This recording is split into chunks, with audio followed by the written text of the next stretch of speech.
All right. Today we're going to be talking about the Iron Age. Last time we ended talking about how at the end of the Late Bronze Age there was this collapse that took place. And the last century or so, 13th, 12th century of the Late Bronze Age was marked by wars and migrations and cities being sacked, and it was a very chaotic time. And I was just reading, I like to read the news, and I have a little section on my Google News called Archaeology, and there was just an article published not too long ago that argued that what I just mentioned, which I already read earlier, that climate change was a factor in the sense you had this big drought that was affecting the entire Eastern Mediterranean world at the close of the Late Bronze Age. Now that might have been a factor, when people are hurting and not having a hard time feeding themselves, they tend to be on the move, and that might have been a factor. But the Late Bronze Age also saw what we also see in the Late Bronze Age is the end of the Bronze Age with new technology, with the use of iron, with iron tools and iron weapons. It was made possible with the technology that allowed iron ore to be processed into steel, into iron that could be used for weapons and tools. And since there was a lot more iron ore than copper and tin, the result was that having good, solid, dependable metal tools and weapons became much more prevalent among even the lower classes, among the general population. This wasn't a material for the elite. Now, what we see in the Iron Age is that in the Near East, you see a recovery very quickly. That strong heritage going back to the ancient Sumerians in the Middle East and ancient Egypt, that strong tradition continued. And even with migrations and wars, there emerged new empires and states upon the ruins of the Late Bronze Age world. So what we see in the Iron Age is a series of very, very large empires emerge. And these empires got succeedingly larger and more powerful. Now, the first one was Assyria, that we're going to talk about, the Assyrians. And then there were the Medes and the Chaldeans. But the greatest Iron Age empire of them all was the empire of the Persians, the mighty Persian Empire. So we're going to be talking about the succession of empires. We're also going to talk about cultures that weren't big empires, but at the same time had a tremendous impact on civilization and culture. And that would be, one group of people would be the Phoenicians, who gave us our alphabet, a huge technological achievement, and another group of people were the ancient Israelites, who gave us monotheism, and their religious beliefs were the foundation of two religions that are the most predominant in the world today, Christianity and Islam. So we're going to be looking at that today. Now, while there was a recovery of sorts in the Near East and in Mesopotamia and Egypt following the collapse of the Late Bronze Age world, and over in the Aegean world, in what is Greece, where you have the Minoan and Mycenaean civilizations, that area, basically, there was no recovery. I mean, there was a return to a simple culture, and you have a period of where simply you reverted back to a simple culture. It's called the Greek Dark Ages. But when civilization did return to Greece, and beginning really in the 9th and 8th centuries, especially the 8th century BC, what emerged was something completely different than anything that had existed before, like a new beginning. And so Greek civilization would begin, but also to a large degree influenced and shaped by events in the Middle East, in the Near East. All right, so let's talk about these topics, and we're going to begin by looking at Iron Age empires. Now, if I can get this map to work. Now, if you look at a map here's a map of the Middle East. Here's the Mediterranean Sea. They have these color markers. I wonder if they work. I'm going to play around here. So you got I don't know if they work or not. Here we go. All right, so we got, now the first big empire was Assyria. And at its height, the Assyrian Empire starts here in northern Mesopotamia. And it came to include Syria, Canaan, Egypt, and then it also came to include all of Mesopotamia and even parts of Asia Minor and Iran. So that was the Assyrian Empire. So it was a pretty big empire. In the 8th century, it was the biggest empire the world had ever seen up to that point. Now, it collapsed, and you see the rise of new empires. One empire was right here in what we call Iran, and it was the empire of the Medes. The Medes were able to unite the various Iranian tribes of what is today Iran, and they were a mighty empire. And then you also have the Neo-Chaldean Empire that was based right here in Mesopotamia. So on the ruins of Assyria, you see the empire of the Medes and the Chaldeans. Now the Persians had their origins here. It's not called the Persian Gulf. It's called the Persian Gulf for a reason. Here's ancient Persia. This was the homeland of the Persians. And the Persians were an Iranian people like the Medes. But they were able to build an empire that, man, it went all the way, it stretched all the way to India, Central Asia. I mean, it included Asia Minor, and it included Egypt. So, man, it was like huge. It was the mightiest empire the world has ever seen. I like drawing. Here you go. So, the mighty Persian Empire was the biggest, the mother of all empires, and it really got going and it was built upon the successes and the achievements of earlier empires. That was one of the great things about the Persians, is that they learned from what had been successful for other people, built on those achievements, and built a great empire. All right, let's see if I can get rid of this thing here. All right, I don't want to get out of here. Okay, here we go. All right, so let's look at these empires. Now the ancient Assyrians, they got their name from their god. The god that the Assyrians worshiped was Ashur. That's where we get the name Assyria. And the Assyrians were originally one of those Amorite peoples, or Amorite tribes that that settled in Mesopotamia, northern Mesopotamia, at the close of the 3rd millennium, around 2000 BC or so. Even in the Middle Bronze Age, around 1800 BC, Assyria first emerged in northern Mesopotamia as one of the great powers, of ancient Mesopotamia. So ancient Assyria really stretches back into the Bronze Age, and that was one of their secrets of success, in the sense that the Assyrians, in many ways, preserved the ancient traditions. We talked about how in the ancient Near East, the achievements of ancient Mesopotamia going back to the Bronze Age were preserved and maintained, and Assyria was a major reason for that. You can see it in the end of the late Bronze Age. Assyria was one of the only states left standing. When all these other states were collapsing and migrating peoples were overwhelming everybody else, Assyria stood firm. They did not collapse, and they kept records. They wrote records, and they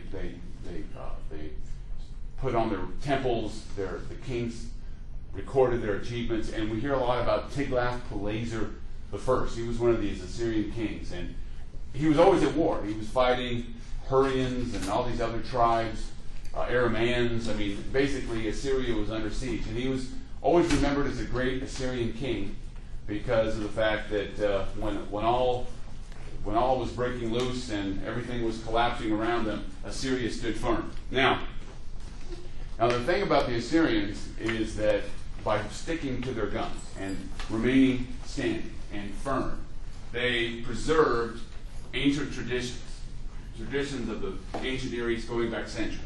And they were able to transmit that knowledge and that information even to people who had been savages, even to people who had a simple culture, quote-unquote barbarians. Just to give you an example. One of the enemies of ancient Assyria were the people of Urartu. Urartu were a Hurrian people, and their home was what is today Armenia and eastern Turkey.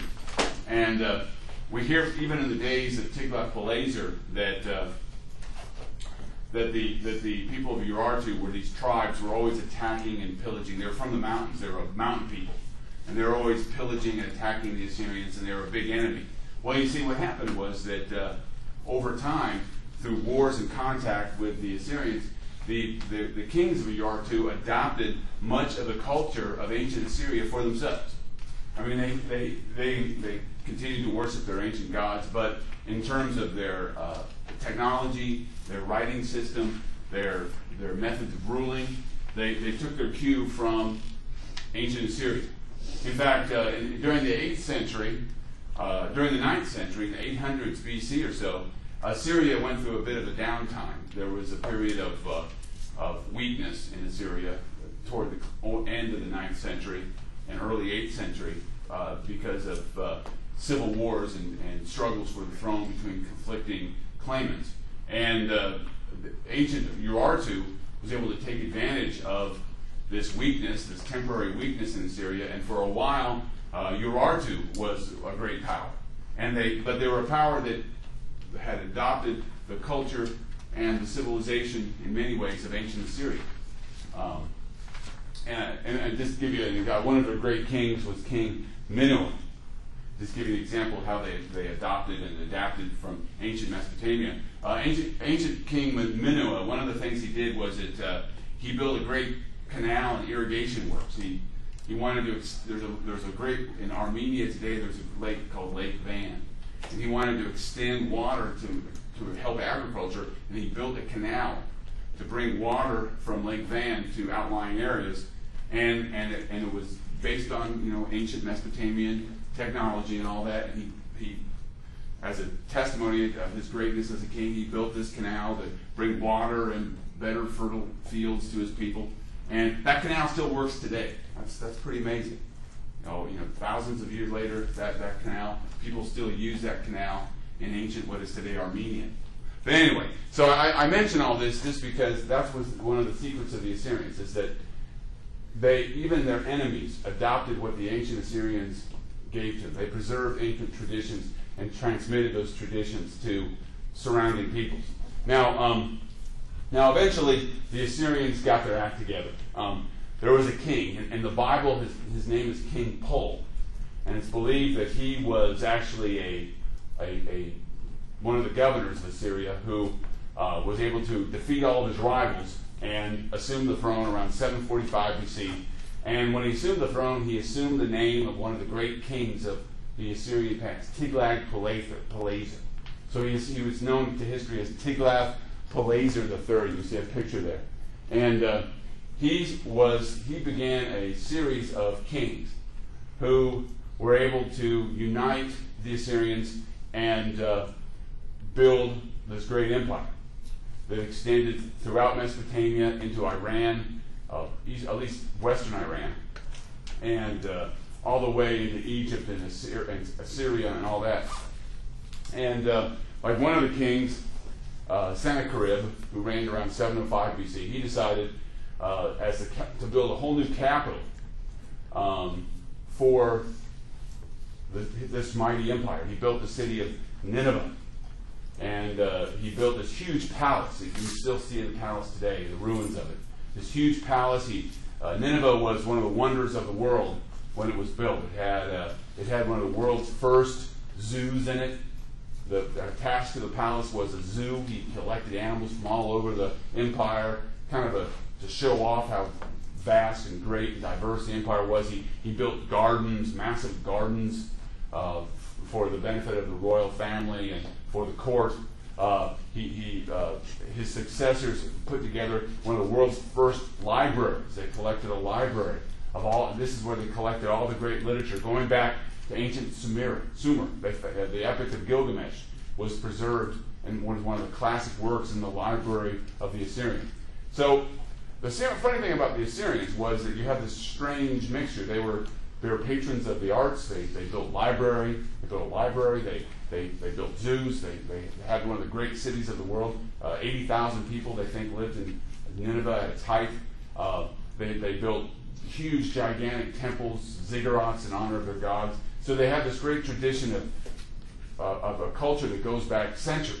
Yet at the same time, one of the reasons why the Assyrians were so successful in their wars and building an empire was because of their brutality and their military strength. One of the reasons why the Assyrians were so successful, one reason was because they had a great army. The Assyrians were able to build a huge army because of iron weapons. The Assyrians, basically, their strength was strength in numbers, and they would just overpower you in battle. They armed all their men from head to toe in iron armor, iron sheaves, iron breastplate, helmet, shield, iron spear, and they fought in tight formations, and they would just basically walk all over you. They would just, mass formation, just attack, talk about heavy metal. They would just come at you. And so they had so the use of iron, the fact that you had all these iron weapons, they could have this huge army and put it into the field and have great success. Also, the thing about the Assyrians was that that terror, inspiring fear and terror among their enemies, was one of their hallmarks. For example, when you were defeated by the Assyrians, there was no mercy. I mean, they killed everybody, and the kings would cut off people's heads and make monuments of their heads, and they would. There's this wonderful. The Assyrians liked relief sculpture. They would, on all their walls of all their palaces, on stone, they would have these reliefs, these bas reliefs they're called. This is a bas relief. But they'd always depict scenes of war and battle, but also of pleasure. And one of my favorites, I got to find it and show it to you one of these days. It shows that the king and queen in their garden drinking wine. But if you look closely at the picture, you can see in the corner is the head of their enemy. So they're basically drinking their wine and say, "Oh, look, there's the head of our enemy. We put him up there." People usually don't do that today. We don't usually put the heads of our enemies like in our house and like celebrate that. But that's what the Assyrians did. They were so this mixture of being great patrons of the arts and building this great architecture and beautiful palaces, but at the same time incredibly brutal. One of their favorite things to do was impaling. They would, when they defeated an enemy, they would take the bodies and they would put them on spears, and then they'd put the spears in the ground. So you'd have all these dead bodies, like a tree, like a forest of dead bodies impaled with spears, and they would leave it as monuments, like, "Hey, you mess with Assyria, this is what happens to you." And then they flay people alive. One of their favorite things to do was take a king and skin him alive and stuff him, and then make him like a puppet. They would do that. They would skin people, make them, and then stick them up there. There he is. Ha ha! We got him. Skin people alive. Imagine being skinned alive. Do you want to be skinned alive? I don't think I would be. But that's what they did. They skinned you alive. They impaled you. They cut off your heads. They brutalized everybody. And another thing about the Assyrians was that when they faced an enemy, they would and an enemy was a problem for them, they would simply commit genocide, kill them all, or at least those you killed you'd force to assimilate. For example, the most famous case is what they did to the ancient Israelites. The kingdom of Samaria, which we'll talk about a little later. They were causing some problems. So at the end of the 8th century, about 721 BC, the Assyrians decided to take care of them. So what they did is they butchered and killed thousands of Israelites, and then they took as many as they could into captivity. They forcibly forced them to migrate from Israel, and they settled them in northern Mesopotamia, made them slaves, basically. And then they took a bunch of Arabs who were loyal to them, and they moved them into that area. They settled. So they replaced the population that was rebellious and replaced it with a population that was loyal, and they forced all those people who were rebellious into slavery and forcibly assimilated them into the culture. And in ancient Syria, one reason it's called Syria is because at one time it was inhabited by Aramaic peoples and Neo-Hittites, they're called, all these different groups of people. But the Assyrians over time, they would go in there, they would forcibly enslave the population and then replace them with colonists who were loyal to Assyria. And eventually this population replaced the local population, and that's how it came to be known as Assyria, or simply Syria. That's what the English did with the Irish. Yeah, well, it's similar idea. So basically, that was one way of dealing with a hostile population. You forcibly assimilate, you enslave the hostile population, and then you replace them with a loyal population. In ancient Israel, the people who all these Arabs that they brought in to settle there, intermarried with whatever Israelites were left, and to the Jews, they were known as Samaritans, and they weren't considered to be full-blooded Jews because they were considered to be half-breeds, because they were the descendants of people who had been brought in by the Assyrians and who had intermarried with the locals. But the Samaritans considered themselves to be the heirs of the ancient Israelites, but the Jews did not have the same opinion. All right, so these policies of the Assyrians were very brutal, but they had long-term implications for the history of that region. Now, another thing about the Assyrians, and one of the reasons for their success, was that the Assyrians were very united, and religion was a uniting force for the Assyrians. The Assyrian religion is sometimes referred to as henotheism. Now, henotheism is a little bit different than polytheism and monotheism. Polytheism is the worship of many gods. Monotheism is the worship of just one god. Henotheism is the belief that, yes, there might be many different gods, but one God is the greatest by far of all the gods by a huge portion. And for the Assyrians, Ashur, here you can see a picture of him on his chariot, his winged chariot. Ashur was a god above all gods. He was the greatest of all gods. He was the creator of the world. No god could even come close to Ashur. And in fact, in ancient Assyria, the high priest of Ashur was the eponymous official. I mean, all years were dated according to whoever was the priest of Ashur. And another thing about the henotheism is that the Assyrians believed that every victory that they achieved was brought forth by Ashur. So, for example, when they defeated an enemy, they would take the idols of the enemy, like their statues of their gods, and they would put them in chains and bring them back to Assyria like they were the captive gods. Like Ashur had defeated these gods. And now the gods, just like the people were enslaved, their gods were enslaved as well. So every victory for their state they viewed as a victory of their god. And so that was a unifying force for the Assyrians. They kind of went into battle with this kind of edge, thinking, we're the chosen people. God, Ashur loves us more than anybody else. He's the greatest God in the world. So who can stand against us? And they went into battle very, very, very confident, and they weren't afraid to just embarrass and humiliate anybody who opposed them.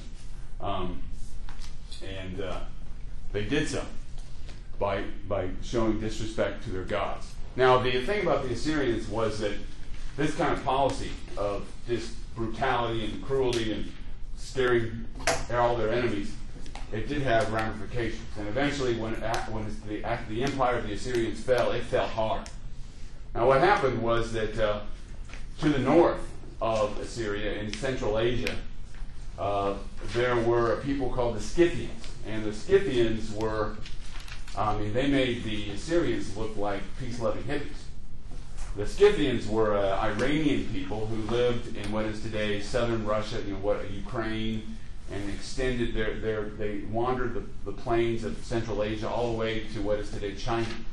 Then they were horsemen, and the Scythians at the end of the 7th century, the Scythians were on the move, and they marched probably through the Caucasus. They brought their horsemen, and they attacked ancient Assyria.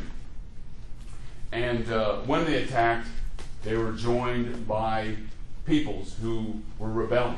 The Medes, we'll talk about in a minute, and the Chaldeans, of southern Mesopotamia, they took the opportunity to rise up against ancient Assyria as well. So basically Assyria had made a lot of enemies, and now the chickens were coming home to roost. They were facing a combined army of these different enemies, and the Scythians were particularly terrible to behold. The Scythians would all Scythian boys were purposely mutilated. They would shape their heads so they were kind of elongated, and they would scar their faces, so they always had permanent scars on their face, so they look really scary in battle. You had a question? I'm sorry. Is that where the scything comes from? No. I think that's a scythe is a tool you use. But it also means like to cut down. No, it's a different. It's not the same. The something you just said that just kind of clicked. You talking about they had the elongated skulls. They just found in Russia an archaeological find where they found a whole, basically, cemetery of elongated skulls. Yeah, well, the Scythians were related to another people called the Sarmatians. I think I read that same article. The Sarmatians were ethnically related to the Scythians. They're a little later in time, but it's the same culture, basically. Nomadic, living on their horses, raising cattle, living on the plains. But they would distort their kids to make them look mean. And they supposedly always lived on the horses. Another thing was that among the Scythians, you could not formally join the band of warriors until you had killed somebody. And when you killed somebody, the first person you killed, you'd cut off their head and make a drinking vessel out of their skull. So whenever they went into battle, they'd have their skull drinking cup. And then whenever they, I love this story too. The Scythians were just too busy killing and pillaging and raising horses to actually cook anything. So when they were really hungry, they would take a piece of raw meat and they would put it between the horse and their thigh, and then this, it would get really hot, because they're right, and then they would just pull it out and eat it. So they just cook things, while they're on their horses, So they're drinking, and then they practiced ritual cannibalism, and they were just nasty, mean, scary people. Now I'm sure that's what we call a stereotype. I'm sure there were a lot of really nice Scythians who were just gentle and kind to everybody. I'm sure they were out there. You can't really generalize about anybody. But the Scythians' reputation was very scary. And the Scythians and other peoples who were against the Assyrians, they all came in, and in 612 BC, they sacked Nineveh. They just completely destroyed the city. Assyria got exactly what they'd given to everybody else. When the entire empire was destroyed, Nineveh was wiped off the map. The entire population was enslaved, and Assyria just disappears from history. Just completely disappears. Only a memory of it was retained, because all the people were enslaved or killed. The entire country was just abolished. So that's why the Assyrians cease to exist. And Assyria is just a name now, not a culture. All right. Now, oh no. Interesting. Uh-oh, I lost my phone here. Wait. Now, on the ruins of the Assyrians, there emerged some other ancient civilizations. The Medes were an Iranian people, and they lived in what is today western Iran. The Medes were originally, they're kind of like you are too. They're originally a bunch of tribes, but through constant wars with ancient Assyria, they adopted much of ancient Assyrian civilization, meant some aspects of it, of their own. So it's a case of the transmission of civilization from one group to another. But this was through hostile contact, through wars between the Medes and Assyria. Around 700 BC, the Medes became a state. They united. They built a capital city at Ecbatana in what is today northwestern Iran. And they began to be ruled by kings. Now, the thing about the Medes was that in many ways, in their culture, they were influenced by the Assyrians. In their form of government, they were ruled by kings, and they had their architecture and their arts were influenced by ancient Mesopotamia. But in the realm of religion, they were they maintained their ancient traditions. For example, we talked about how the Aryans, we get the word Iran from Aryan, and the Aryans of India. Well, we talked about the Mitanni. Well, the Medes worshipped many of the same gods that were worshipped in ancient India. They were related to them ethnically. For example, Varuna, the sky god, was one of their main deities. Mithras, the sun god, was one of their deities. Now, the thing about the Medes was that they did not build temples. They worshipped their gods on hilltops, in natural settings, but hilltops especially, sacred mountains and so forth. And they also had a hereditary class of priests. These were the people who were the experts in knowledge of worshiping the gods and the rituals to honor the various gods. And they were known as the Magi. The Magi had a reputation for being experts in all matters having to do with the supernatural, spells and magic. We get the word magic from Magi. Spells and understanding the supernatural world. And so eventually the word Magi came to be applied to any wise man, though originally it was a hereditary class of priests among the Iranians, among the Medes. That's why you hear about the Magi in the Bible, in the New Testament. The three wise men are called Magi. They weren't really Magi. By the time you get to the time of Jesus, it was just because of the reputation of the Magi. The word Magi was used to describe any man who was a wise person and had expert knowledge of astronomy or the gods or divine matters in general. But anyway, but they had this class of priests, and that's what we get the term Magi from. Now, it was a hereditary class. You had to be born into this class in order to be a priest, to be a Magi. Now,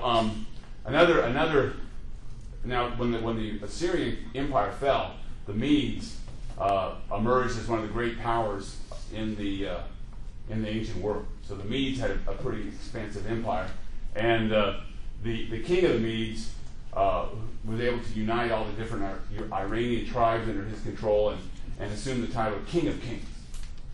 That title had been used by the ancient Mitanni back in the late Bronze Age, and now that title was assumed by the king of the Medes. Now, another great power that emerged was the Neo-Babylonian or Chaldean Empire. Now the Chaldeans were a Semitic people related to the Aramaic peoples, and they had immigrated at the close of the late Bronze Age into southern Mesopotamia and southern and central Mesopotamia. And about the 8th century, these Chaldean tribes had adopted Mesopotamian civilization as their own. We've seen that pattern again and again.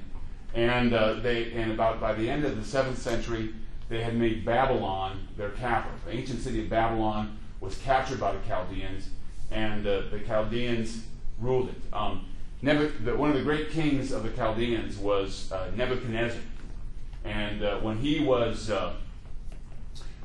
installed as king of Babylon by his father Nabopolassar, you don't have to know that. They wanted to honor the Babylonian tradition, and so they initiated. They did the special rites, whereas a Babylonian king is given power by Marduk, and they honored the god Marduk. So basically, the Chaldeans wanted to fully incorporate themselves into the ancient traditions of Babylon, going back for centuries. And Nebuchadnezzar was the king of Babylon, and that's why the Chaldean Empire is also called the New Babylonian Empire, or Neo-Babylonian Empire, to distinguish it from Hammurabi, the empire of that Babylon going back into the Bronze Age. But Nebuchadnezzar was one of the great kings of his day. His father, Nabopolassar, had been one of the generals who had destroyed the Assyrian Empire. And at this particular time, the Chaldeans decided to take advantage of the collapse of Assyria to fully expand and to build on and to expand and take over what was left of the ancient Assyrian Empire. So Nebuchadnezzar he'd already conquered most of Mesopotamia. Now he had his eyes set on conquering Syria and and the Judea, the kingdom of Judea. He wanted to expand into that region. But there he found an enemy. The ancient Egyptians were having a comeback. After centuries of being disunited, the Egyptians were united by what's called the 26th dynasty of pharaohs, the Saite dynasty. And Egypt was making a comeback. Now, the Saite dynasty, they were actually descended from Libyans who had a very similar situation to the Chaldeans. Remember, the Chaldeans had been barbarians who took over Mesopotamia and then embraced the idea of being Babylonian. Well, the Asaites were Libyans who had, at the close of the Bronze Age, had invaded Egypt, and by the time we get to the 7th century BC, these Libyan kings had fully embraced Egyptian culture. And they were trying to revive the glory that was ancient Egypt. All their monuments they built were built in imitation of going back to the old kingdom of Egypt. And so the Saite pharaohs were determined to rebuild the glory that was ancient Egypt. Why would they be so interested if they weren't Egyptian themselves? Why would they be so interested in reviving? Well, because Egypt represented the glorious past, and they were the glory and tradition of Egypt was so strong that they wanted to be part of that. We'll see this again when the Germanic barbarians took over Rome. They wanted to revive the glory that was ancient Rome for the very exact same reason. They wanted to revive that ancient glory and be linked to it in some way. And that's what Nebuchadnezzar, the Chaldean, was trying to do in Babylon. That's what the Libyan Saite kings were trying to do in Egypt. And they to a large degree, they succeeded in being accepted by the local population as the legitimate heirs of these earlier ancient rulers. Now, Nebuchadnezzar and Egypt,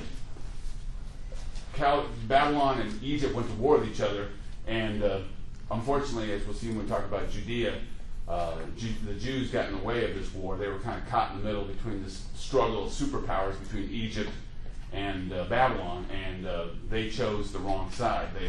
They decided to ally themselves with Egypt, and Egypt lost. At the Battle of Armageddon, Battle of Megiddo, basically that really marked at the battles of Megiddo and Carchemish. Basically, the Egyptians got the worst of it. Basically, the Battle of Carchemish was the final battle. They were unable to.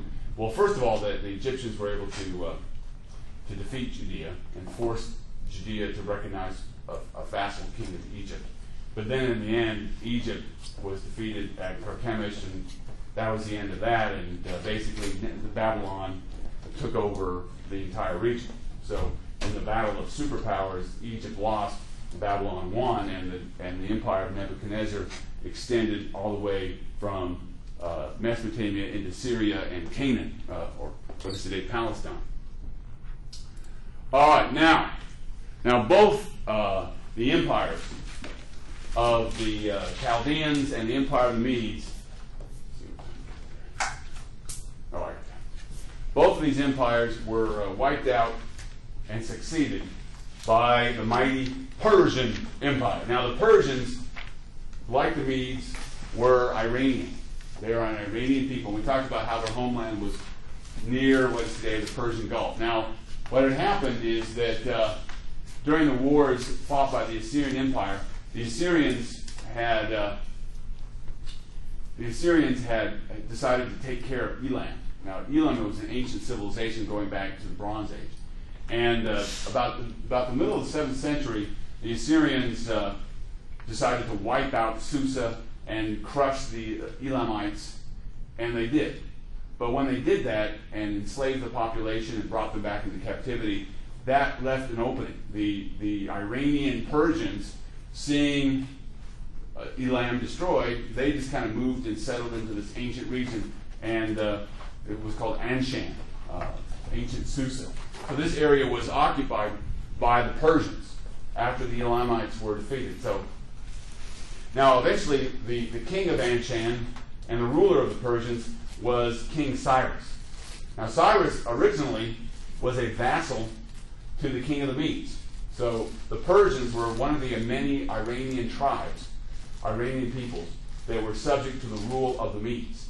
But Cyrus Cyrus decided enough was enough. He decided that he was going to lead a rebellion, and that he was going to make the Persians free. Now the Greeks love to tell stories, and I don't know if this story is true or not, but this was the story they told.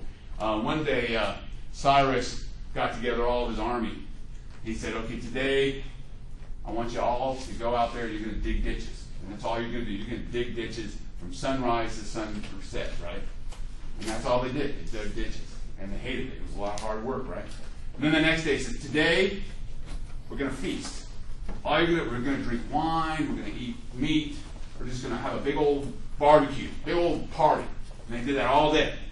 So then on the third day, he said, okay, what day did you like better? Where you worked as slaves, digging in the trenches, or the day you feasted?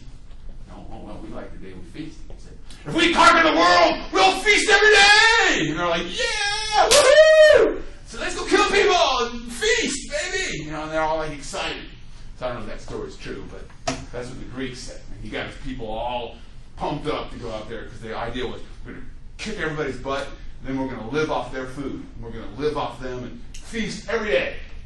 And so that was the idea. And so I don't know if that story is true or not, but that's what the Greeks said. So Cyrus led this rebellion against the Medes, defeated the Medes, and then he made himself master of all of Iran, first of all. So instead of the Mede king being king of kings, now Cyrus was king of kings. Now he would go on to conquer the Chaldean Empire and conquer Asia Minor, and he was able to eventually conquer even many tribes in Central Asia.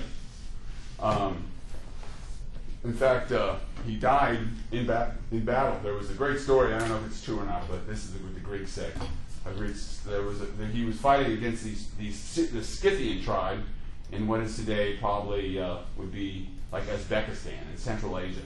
And he was always fighting, and at one point, the queen of the Scythians, he captured the queen of the Scythians' son and had him butchered. So they went to have this big battle between the Scythians and the Persians, and in the battle, Cyrus fell. He died in battle. And the story goes is when the queen of the Scythians found out that Cyrus was dead, she had his head brought to her, and she took his head and she killed a bunch of Persians and filled it with a big old bucket of blood, and then she took the head and dumped it in the blood and said, "You want blood? Drink all the blood you want." And she dumped the head into the body of a big old bucket of human blood. I love that story. those Persians and Scythians, they were just a crazy bunch. Killing people, dumping heads in human blood, all kinds of fun things. Sounds like a theme for a heavy metal album. But anyway, speed metal, the Scythians. All right. So now Cyrus.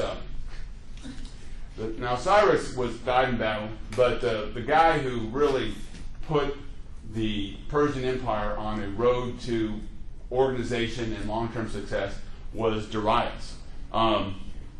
Cyrus' son Cambyses was kind of crazy and died in a bizarre riding accident, and there was a period of kind of chaos in Persia, but all the Persian nobles, all the great Persian families, they decided to award the throne to Darius. Now, Darius was a distant relative of Cyrus. So he was picked by the great Persian nobles to be their king, and he assumed the throne. He was of the same royal blood, the same royal family. He was just a relative. But he became king, and he really organized the empire. The thing about the Persians was that the Persian king was supposed to be, he was the source of all power, and he was given power by God to rule. And Darius believed very strongly in justice and a strong king maintaining justice in the land. There was a story that the Greeks told about the Persians. Again, the Greeks told the story, so it's not, we don't know if it's true. This is actually a story about Cambyses, the predecessor of Darius. But the story is that there was at one time a judge. Now, the judges were all appointed by the king, and they were supposed to be fair, and they were supposed to be just and not accept any bribes. And there was a story that there was this one judge who was kind of not doing his job. He was accepting bribes, had a reputation for being corrupt. Well, anyway, Cambyses decided to take action. He's supposed to uphold justice in the land, so he had that judge executed. And then he skinned the body and made a pillow out of the guy's skin. And then he took the pillow and he put it under a chair, and he appointed his son, the son, not the son of Cambyses, but the guy who'd been executed, his son to be the next judge. And he said, okay, you sit in that chair. He sat in the chair and said, remember who you're sitting on. You know, he's sitting on his dead father's pillow. He says, you want the same fate. If you're a corrupt judge, you're going to be just like your dad. So, I don't know if that story's true, but it was kind of scary, isn't it? Well, how would you like to sit on a pillow made of the flesh of your father every day when you're doing your job? But that's how the Persians ran things. Now, they wanted justice in the land, and they were going to stop till everybody did what they were supposed to do. Now, what Darius did was that, first of all, he decided to appoint governors. And these governors would answer to him directly. They were called satraps. That was the name. A satrap was a governor appointed by the Persian king. And these satraps, they were expected to do the will of the king. Now, one of their jobs was to collect tribute. Now, it was decided, Darius decided that tribute should be fair, and that every part of the empire should only pay what they could afford. So the richer provinces would pay a higher tribute than the lesser provinces. Remember, the Persians were very much into justice and fairness. So the richer, like Mesopotamia, was very wealthy. They had a huge tribute to pay. Some of the more areas of Central Asia that were more desolate, they paid very little tribute. And tribute was paid in kind. So whatever was the most famous product of that area would be what they would pay in tribute. Like in Mesopotamia, was very fertile because of all the canals and fertile soil, so they had to produce lots of grain for the emperor, for the king. So they definitely wasn't capitalistic then. No, not at all. So every area had to pay what they had to pay. Now, to make sure that these satraps were doing their job, Darius created what he called the eyes and ears of the king. These would be officials who were, their job was basically to make sure that these governors, these satraps, were on the ball, were doing their job, were not corrupt. Now, there's a story told, just to give you an idea about how these eyes and ears, how powerful they were. There was a story told, there was a king, there was a satrap in Asia Minor, what is today Turkey, Lydia, and he was corrupt. He was kind of not paying his tribute. He was taking a little bit of the tribute and stuffing it in his own pocket. He was not doing his job, and he had a reputation for putting people to death without trial, for unjust reasons. So Darius decided, I got to take care of this guy. He's a troublemaker.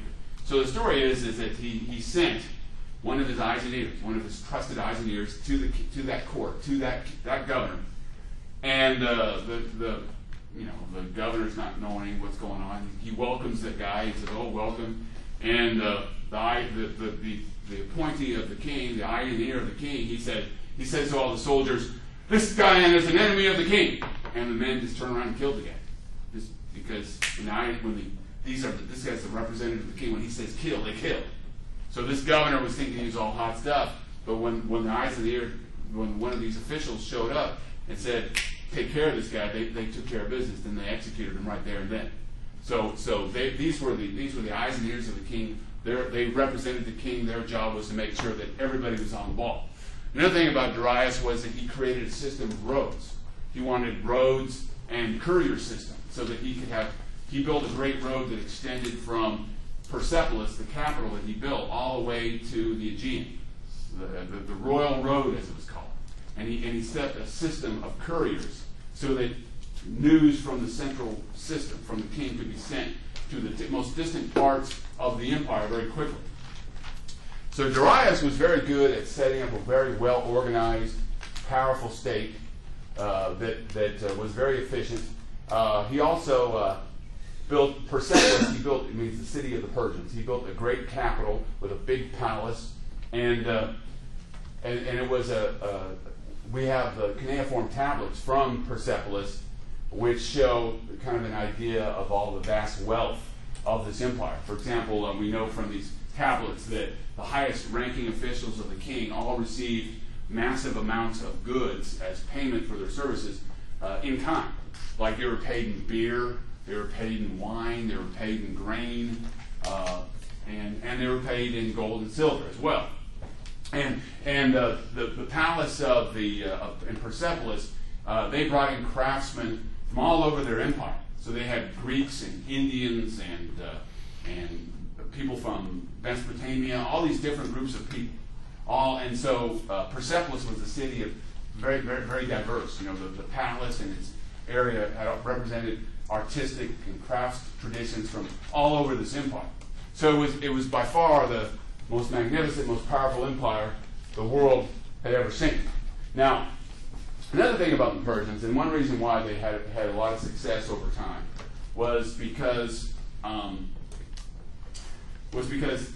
they were very kind and gracious to their people. If a person rebelled, they could be as brutal as the Assyrians, but at the same time, they didn't mess with other people's religion.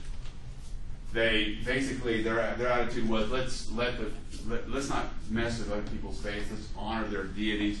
For example, Cyrus and Darius, they gave money to build the temple of Yahweh in Jerusalem. They gave money to the Jews to build their temple. They funded the building of the temple. And but they did that in other places too. When they conquered Egypt, they built Egyptian temples. When Cyrus conquered Babylon, he had his son Cambyses installed in the traditional rites and manners of being the king of Babylon and honored the god Marduk. So everywhere, whether it was in Greece or in Mesopotamia or in Egypt, everywhere the Persians went, they decided, hey, let's win over the local people by honoring their gods and honoring their temples and building their priests up and supporting them.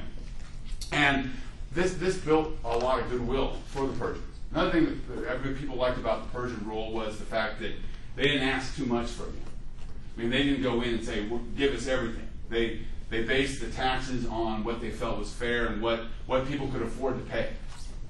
And that was one reason why the Persian Empire was able to last for 2 centuries, unlike the Assyrian and earlier empires. Question? Would Xerxes later come from Darius, or has Xerxes was Darius' son? Okay. Yeah. Now, maybe something this policy might have something to do with the religion of the Persians. The Persians had their own unique religious faith, which is known as either as dualism or Zoroastrianism, and it's the belief that it's called dualism because the Persians believed that the universe was divided up between two powerful deities. That's dualism too, and these two deities were at war with one another. One god, was Ahura Mazda, the god of light, and the other god was Ahriman, the god of evil. Ahura Mazda was goodness and light. Ahriman was evil and darkness. And this religion was believed to have been introduced by a prophet, a man by the name of Zoroaster,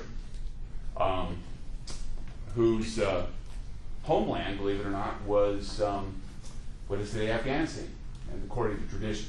Now, the thing about Zoroastrianism, as it's sometimes called, was that the Gospels, basically the scriptures of the Persian dualism of Zoroastrianism, were only put down in their final form in the 3rd century A.D. So there's a big gap between when Zoroaster might have lived, it's 600 B.C. is a guess, and when his actual teachings were written down in their final form in what's called the Avesta, which is the kind of like the holy Bible of Zoroastrian religion. It's still a religion today. There's still some Zoroastrians, and a couple of them live in India and Pakistan today. There's not that many of them. But anyway, you see, in this religion of Zoroastrianism, it was believed that the forces of good and evil were at constant war with each other. And the Persian king, who was appointed by Ahura Mazda in their belief system, was the commander of the forces of justice and righteousness. He was, and every time the Persians set up a monument, they would honor Ahura Mazda and say, I am King Darius, appointed by Ahura Mazda to promote justice and fairness in the land. That was what they believed. And they believed that if the Persians believed that when they went into battle, just like the Assyrians believed, when they went into battle, they were agents of good. They were fighting for justice and goodness. The Persians they believed that one of the worst things you could ever do was to tell a lie, because they believed that you always had to be truthful and just, because that's what Ahura Mazda was all about. And some people think that this dualism might have influenced their policy. Now, the thing about the dualism was that they believed that both gods were helped by armies of spiritual forces. Angels supported Ahura Mazda, and demons supported Ahriman. And that many people think that they viewed all these different gods as different manifestations of Ahura Mazda, or as deities that were angels and allied with Ahura Mazda in his battle to do evil, to battle against evil. And so when Cyrus rebuilt the temple to Yahweh, he might have saw Yahweh as a manifestation of Ahura Mazda, or maybe as a divine angel helping Ahura Mazda in his war against evil. But anyway, so to a large degree, that their religion might have influenced and shaped their public policies, and been in a way responsible for their success in governing and building and governing an empire. All right, well, I think we've got a pretty long time here. Why don't we take a little break here? And all right, and we're about to talk about the Hebrews and the Israelites.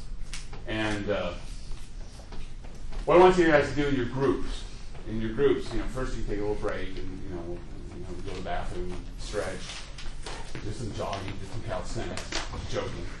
But I want you to think about looking at these different. What are the differences between henotheism, dualism, and monotheism? And then we'll talk about monotheism in a minute, but talk about we could talk about Aton and Akhenaten in Egypt. But talk about what these different beliefs and who are the different people who worship these beliefs. So maybe make a list in your group of monotheists, dualists, henotheists, and then mark who believed what. So that just kind of get these ideas in your head. All right. So in your groups, work together to make that list, and then we'll go over that, kind of review it in about 5 minutes or so.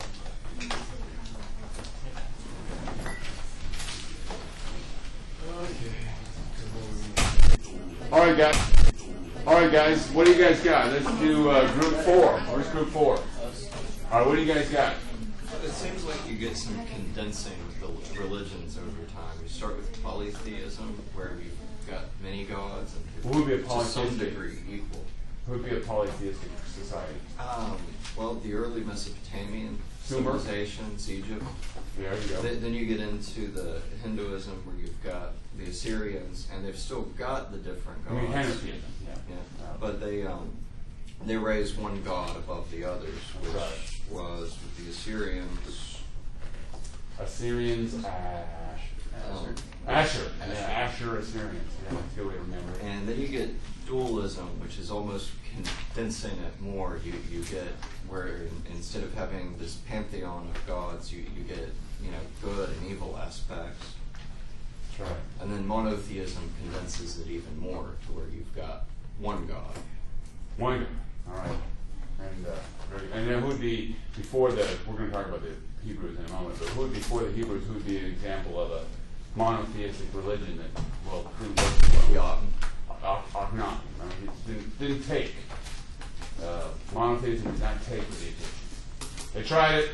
The king tried to do it. Didn't take. They went back to polytheism. A lot of that, though, because the priest didn't want to lose the power. Yeah, he had a lot of institutional resistance. Anytime you try to start something new, and the powers that are against it, you're always going to have a lot of resistance. All right. what I want to do in our remaining time is look at, we've been looking at these big, huge empires. But there were smaller groups of people who had a big influence on history, even though they didn't have big, huge empires. Now, I just want to mention, we're going to mainly looking at the ancient Hebrews, Israelites, but also the Phoenicians. The Phoenicians were related to the Jews. They were a Semitic people. They lived in what is today Lebanon. Now, what is that part of the world had been part of the late Bronze Age world. And the Phoenicians, they lived in cities like Tyre and Sidon. And these cities, during the period when everything was collapsing, these people were very good sailors. And they basically, like Tyre was located on an island off the coast. And it's like, that was one reason why Tyre survived. The people there, they didn't want to be taken over by all these barbarian tribes. So they fortified Tyre, they built ships, and they defended themselves successfully. So the Phoenicians would be a case of a people like the Assyrians who have their very deep roots in the Bronze Age, but were able to survive as a culture and then transmit knowledge and information to succeeding people. Now, with the Phoenicians, their great achievement was the alphabet. And what they did was that they were heirs of tradition that went way back to ancient Egypt. This particular part of the world had relations with Egypt going back to the Old Kingdom, to the 3rd millennium. And what had happened is, in the beginning with the late Bronze Age, in this particular part of the world, they began to try to experiment with Egyptian hieroglyphics and adapt it to their own language. So, it involved taking Egyptian hieroglyphic symbols and simplifying them. Now, about 1100 BC, the Phoenicians simplified it so that they took all of these Egyptian hieroglyphics and condensed it to about 22 different symbols. And what they did was create a whole new technology. This is the same thing as an iPhone or a computer.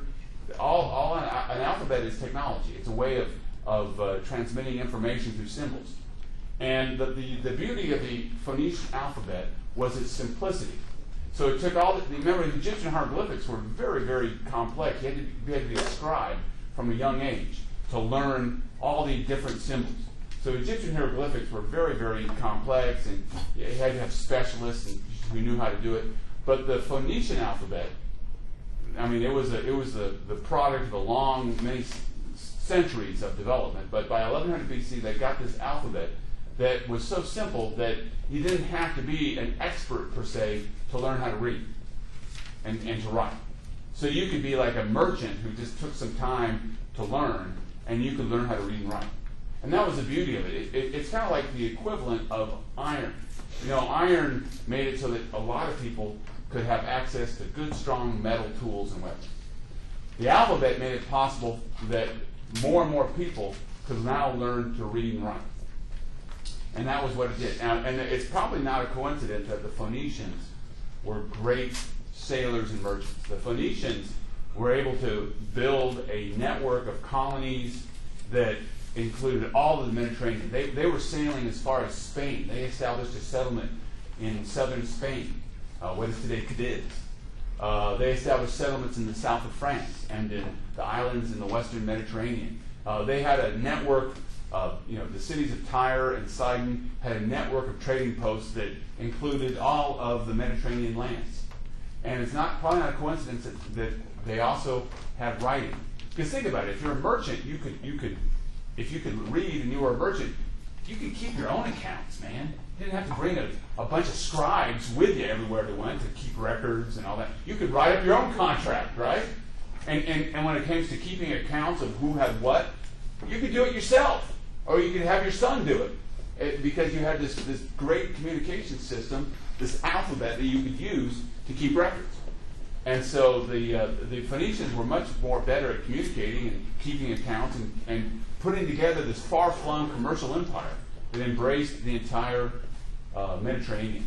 In fact, one of the things that happened, the Persians were pretty smart. When the Persians conquered Phoenicia, they said, "Hey, we'll let you can run your own cities. We'll give you independence. All we're asking you, if we need a navy, will you be there for us?" And they did. So the Persians never had to develop their own navy. The Phoenicians served as the navy of the Persian Empire because the Persians allowed them to keep on trading and to keep their commercial posts together and all that. One of the most famous colonies that the Phoenicians established was in North Africa. It was called Carthage, and as we'll see when we talk about Rome, it would be Rome's main rival. When Phoenicia declined, this Phoenician colony in North Africa, and what is today Tunisia, would become one of the great powers of the ancient world by the 4th and 3rd centuries BC. All right, so that's the Phoenicians. Another thing about the Phoenicians that's kind of interesting, though, is that they, here they are. They have this great civilization. They invent the alphabet. They sacrificed their own kids.